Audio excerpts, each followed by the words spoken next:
Ancient China, one of the longest-lasting civilizations in history. They invented paper, the compass, and fireworks. Basically, everything fun except Wi-Fi. Unlike Rome, which collapsed dramatically, China just kept reinventing itself. Dynasty after dynasty, they stayed in business for over 4,000 years. Talk about customer loyalty. Oh, and they had Confucius, the original motivational speaker. His advice? Respect your elders, don't be a jerk, and always think before you post or speak.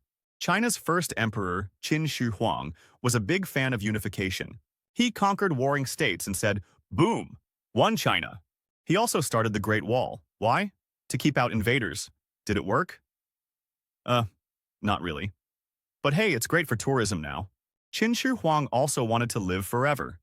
He drank mercury, thinking it was the secret to immortality. Spoiler alert, it was not.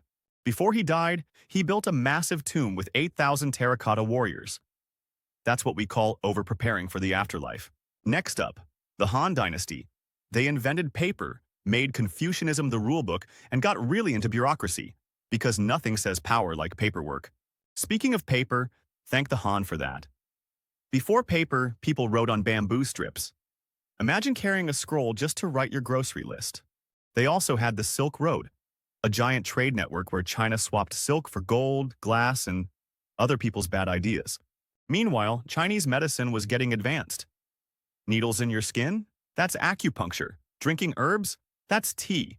Both still popular, thousands of years later. Fast forward to the Tang and Song dynasties, aka the Golden Age of China. Science, art, and poetry thrived. It was like a really productive renaissance, just earlier and with fewer beheadings. China was so ahead of the game, they invented printing 600 years before Europe. Meanwhile, Europe was still figuring out soap. And poetry. Huge deal. If you were anybody in the Tang dynasty, you had a favorite poet. But the biggest accidental invention, gunpowder. First used for fireworks, then very quickly used for blowing stuff up. Just when things were going great, boom, Mongols. Led by Genghis Khan, they stormed China in the 1200s and said, "Nice empire, we'll take it." His grandson, Kublai Khan, took over and started the Yuan dynasty. Fun fact, he was the first non-Chinese ruler of China. This was also when Marco Polo showed up and told Europe about China. He was like an ancient travel blogger, but without the selfies. Then came the Ming dynasty, and they were obsessed with walls. They also built huge ships. Explorer Zheng Hu sailed them to Africa, bringing back giraffes. Because why not? But then they changed their minds and burned the ships.